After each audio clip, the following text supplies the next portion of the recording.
ఇవి కాకుండా ఏదైనా స్ట్రాంగ్ ఎవిడెన్స్ ఉంటే చూపించండి అని జడ్జి అనటంతో, ఉంది యువర్ ఆనర్, ప్రేమ్ గారే కోరినట్టు డిఎన్ఏ టెస్ట్ కూడా చేపించారు, ఆ రిపోర్ట్ కూడా చూడండి అని ధర్మేంద్ర ఆ రిపోర్ట్ని జడ్జికి ఇవ్వటంతో, ఏంటి ప్రేమ్ ఇది, రిపోర్ట్లో పాజిటివ్ అనే ఉంది కదా, అంటే మీరే కదా తండ్రి అని అర్థం అని జడ్జి అంటే, యువర్ ఆనర్, ఈ రిపోర్ట్ కూడా చూడండి అని చామంతి కూడా ఒక రిపోర్ట్ని ఇవ్వటంతో, ఇది అన్నింటినీ తెచ్చిపెట్టుకుందే ఛా అంటూ నిషా కోపంగా చూస్తూ ఉంటుంది.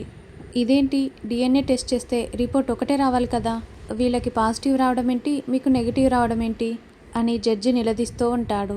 మినిస్టర్ గారండి వాళ్ళ పలుకుబడితో రిపోర్ట్స్ని మార్చేశారు అని చామంతి అంటే, నో యువర్ ఆనర్, వాళ్ళే వాళ్ళ పలుకుబడితో మార్చేశారు అని ధర్మేంద్ర అంటాడు.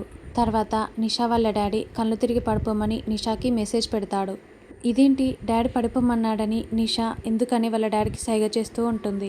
యువర్ ఆనర్, ఈ వాదన ఇలాగే సాగుతూ ఉందంటే, ఇది ఇక్కడే పులి స్టాప్ పడాలంటే మీ ఆదేశంతో పోలీసుల భద్రతల మధ్య ఈరోజే డిఎన్ఏ టెస్ట్ జరిపించాలని కోరుతున్నానని చామంతి చెప్తుంది. దాంతో నిషా షాకింగ్గా చూస్తూ ఉంటే, పడిపోవే అని నిషా వాళ్ళ డాడీ సైగ చేస్తూ ఉంటాడు. అప్పుడు ఎవరెవరు అబద్ధం చెప్తున్నారో తేలిపోతుంది యువర్ ఆనర్ అని చామంతి అంటే, అబ్జెక్షన్ యువర్ ఆనర్ అని ధర్మేంద్ర అంటాడు. Objection over ruled. ఇదే ఈ కేసులో ఉత్తమమైన నిర్ణయం అని కోర్టు కూడా భావిస్తుంది. గవర్నమెంట్ హాస్పిటల్లో పోలీసుల కట్టు భద్రతల మధ్య ప్రేమ్ నిషాలకి డిఎన్ఏ టెస్ట్ జరిపించాల్సిందిగా ఆదేశిస్తున్నాను అని జడ్జి చెప్పడంతో ఇక నిషా ఒక్కసారిగా కళ్ళు తిరిగి పడిపోతుంది. అమ్మ నిషా అంటూ నిషా వాళ్ళ డాడీ పరిగెత్తుకొచ్చి నిషాని లేపి చైర్లో కూర్చోబెడతాడు. అమ్మ నిషా, ఏమైందమ్మా అని నిషా వాళ్ళ ఫాదర్ కంగారు పడుతూ, కోర్టులో డాక్టర్ ఉంటాడు కదా, వెళ్ళి తీసుకురండి అని కానిస్టేబుల్కి చెప్పడంతో ఇక డాక్టర్ అక్కడికి వచ్చి నిషాని చెక్ చేస్తూ ఉంటుంది. ఇదేదో కావాలని చేసినట్లుందే, డాక్టర్ చెక్ చేస్తుంది కదా, ఏం చెప్తుందో తెలుసుకుందామని చామంతి అనుకుంటూ ఉంటుంది. ఏమైంది డాక్టర్ అని జడ్జి అంటే, ఈవిడ బాగా స్ట్రెస్గా ఫీల్ అవుతున్నారు, చాలా బలహీనంగా ఉన్నారని డాక్టర్ అంటే, ఏమంటున్నారు, ఇప్పుడు డిఎన్ఏ టెస్ట్ చేయొచ్చా చేయరాదా అని జడ్జి అంటే, చేయకూడదు సార్, ఈవిడకి బాగా రెస్ట్ కావాలని డాక్టర్ చెప్పడంతో చామంతి ప్రేమలు షాకింగ్గా చూస్తూ ఉంటారు. యాక్చువల్లీ డెలివరీ అయ్యాక చేస్తేనే 100% రిజల్ట్ వస్తుంది అని డాక్టర్ చెప్తుంది. విన్నారు కదా, డాక్టర్ గారు చెప్పిన దాన్ని బట్టి నిషా ఆరోగ్యాన్ని దృష్టిలో పెట్టుకొని 100% రిజల్ట్ రావాలి కాబట్టి నిషాకి డెలివరీ అయ్యాకే డిఎన్ఏ టెస్ట్ చేయవలసిందిగా కోరుతున్నాను అని జడ్జి చెప్తాడు. నీరసమా, వీళ్ళేదో డ్రామా ఆడుతున్నారనిపిస్తుంది అని చామంతి అనుకుంటూ ఉంటుంది. ఇప్పటి వరకు ప్రేమ్పై వస్తున్నవి ఆరోపణలే తప్ప అతను దోషిగా ఇంకా నిర్ధారించబడలేదు కాబట్టి అతన్ని నిర్దోషిగా విడుదల చేస్తున్నాను. అప్పటి వరకు ఇరు కుటుంబాలు జాగ్రత్తగా ఉండమని కోర్టు తీర్పు చెప్పడం జరిగింది. Now the court is urgent అని చెప్పి ఇక జడ్జి వెళ్ళిపోతాడు. సారీ ప్రేమ్ బాబు, ఈరోజే తేలిపోతుందనుకున్నాను అని చామంతి అంటే, ఈరోజు తీర్పు రాకపోవచ్చు చామ్, నువ్వు వాదించిన తీరు రేపు ఈ కేసు విజయం సాధిస్తుందని తెలుస్తుంది అని ప్రేమ్ అంటే, అవును చామంతి, ప్రేమ్ చెప్పింది కరెక్టే, నువ్వు ఒక లాయర్గా సక్సెస్ అయ్యావు, నా కొడుకుని కాపాడావు, ఇది మనకి హ్యాపీ మూమెంట్, పదమ్మా వెళ్దామని ఇక హర్ష చామంతి ప్రేమలు అక్కడి నుండి వెళ్తారు.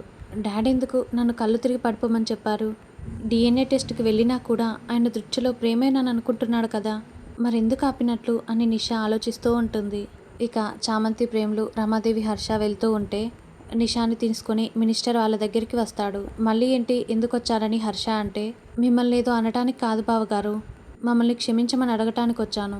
అసలు మేము ఎంత తప్పు చేశామో మాకు ఇప్పుడే అర్థమవుతుంది. శ్రీమంతం రోజు అల్లుడు గారు అలా ప్రవర్తించినందుకే ఆవేశంతో ఇలా చేశానే తప్ప మీ పరువుని బజార్ కీర్చడానికి కాదు బావగారు. అది ఆడపిల్ల, పైగా ప్రెగ్నెంట్. అలాంటి సమయంలో అలా జరిగేసరికి తన ఆలోచనలు ఎలా మారిపోయాయో అర్థం చేసుకోండి. తెలిసి తెలియని వయసు తనది, క్షమించండి, ఇంకెప్పుడు ఇలా జరగనివ్వను అని మినిస్టర్ బ్రతిమలాడుతూ ఉంటే, ఇంత చేసి క్షమించమని ఒక్క మాట అడిగితే సరిపోతుందా అని హర్ష అంటాడు. పెద్ద మనసుతో కనికరించమని వేడుకుంటున్నాను. నేను ఎవరినైనా శాసించడమే కానీ బ్రతిమలాడింది లేదు. నీకు తెలుసు కదా చెల్లమ్మ, నువ్వు నా తోడపుట్టిన చెల్లవి కాకపోయినా అంతకన్నా ఎక్కువగానే నిన్ను చూసుకుంటున్నాను కదా.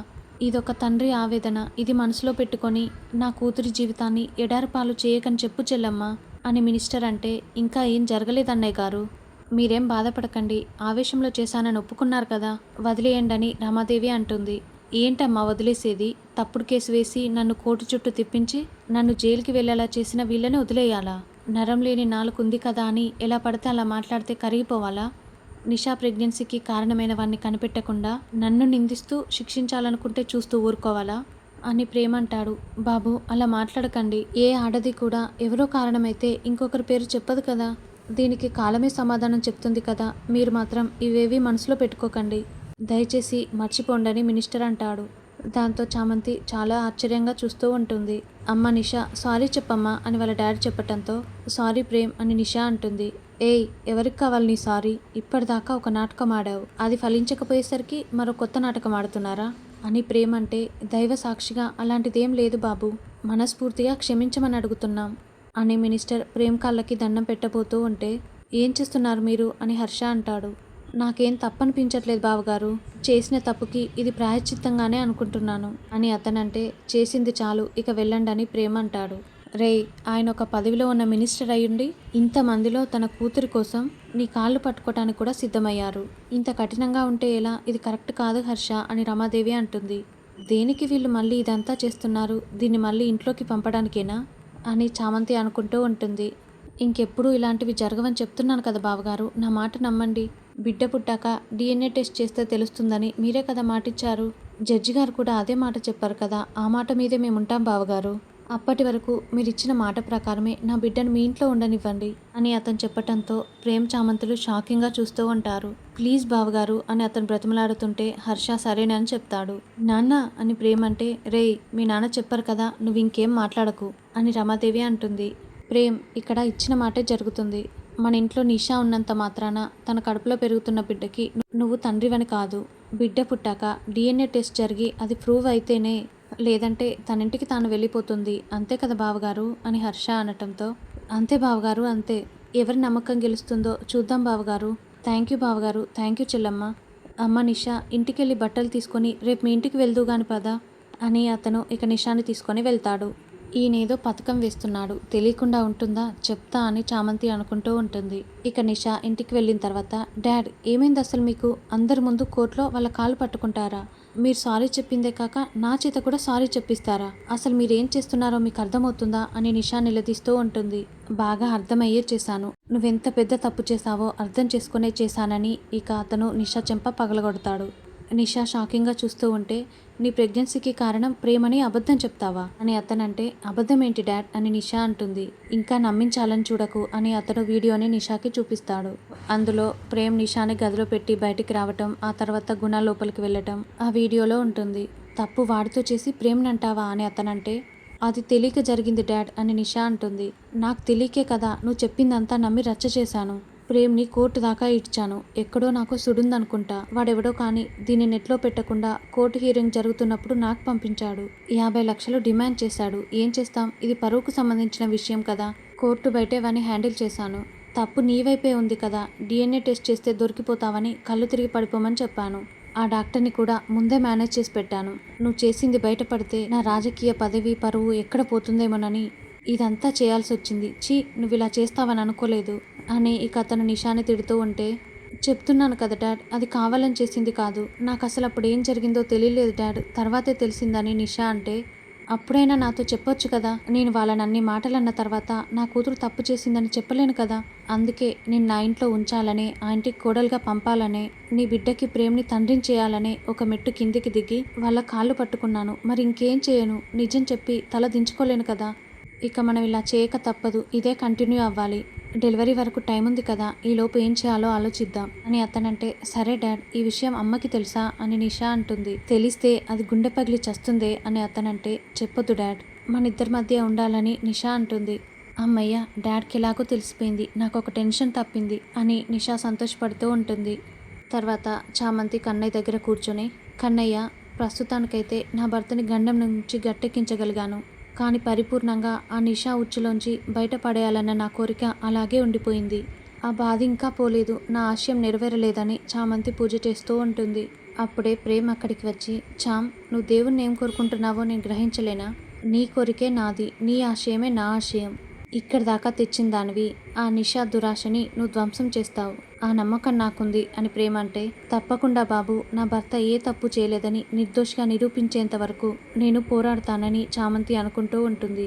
సరే, ఈ టైంలో ఇద్దరం ఇంత ఎమోషనల్ అవ్వడం ఎందుకు, గెలుపు దాకా వెళ్ళొచ్చినందుకు కాస్త చిల్లవుదాం అని ప్రేమ అంటే, ఏం చేద్దాం బాబు అని చామంతి అంటుంది. ఏం చేసినా నాకు ఓకే అని ప్రేమ అంటే, ఏమంటున్నారు బాబు అని చామంతి అంటుంది. నేను ఇంకోలా అనలేదు చామ్. లాయర్గా అద్భుతంగా వాదించి నన్ను బయటికి తీసుకొచ్చావు కదా, నీకెలా కృతజ్ఞతలు చెప్పాలో తెలియట్లేదా అంటున్నాను అని ప్రేమ్ అంటాడు. మీరు నాకు కృతజ్ఞతలు చెప్పడం ఏంటి బాబు? అసలు నేను లాయర్ నవ్వటానికి, అలా వాదించటానికి పరోక్షంగా మీరే కారణం. గెలిచింది నేను కాదు బాబు. నా వెనుకున్న ఆ సహకారం, ప్రోత్సాహమే ఇందుకు కారణమని చామంతి అంటే, ఒప్పుకో కదా అని ప్రేమ్ అంటాడు. సరే బాబు, నిషా వాళ్ళ నాన్నగారు మీ కాళ్ళు పట్టుకొని మళ్ళీ నిషాని ఇంటికి పంపించడంలో సక్సెస్ అయ్యారు. అదే నాకు బాధగా ఉంది అని చామంతి అంటే, బాధెందుకు చామ్? నువ్వు మనిల్లు అన్నప్పుడే ఇది దానిల్లు కాదనే కదా అర్థం.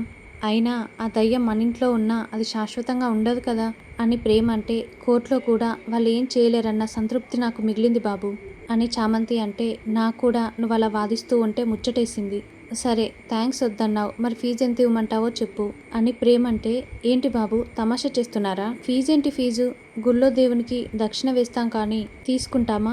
మీ కేసుని నేను వాదించడం నా అదృష్టంగా భావిస్తున్నాను అని చామంతి అంటే, ఊరుకో చామ్, నువ్వు మరీను నన్ను దేవుని చేసేస్తున్నావు అని ప్రేమ్ అంటే, మరి నా మొగుడే నాకు దేవుడు అని చామంతి మనసులో అనుకుంటూ ఉంటుంది.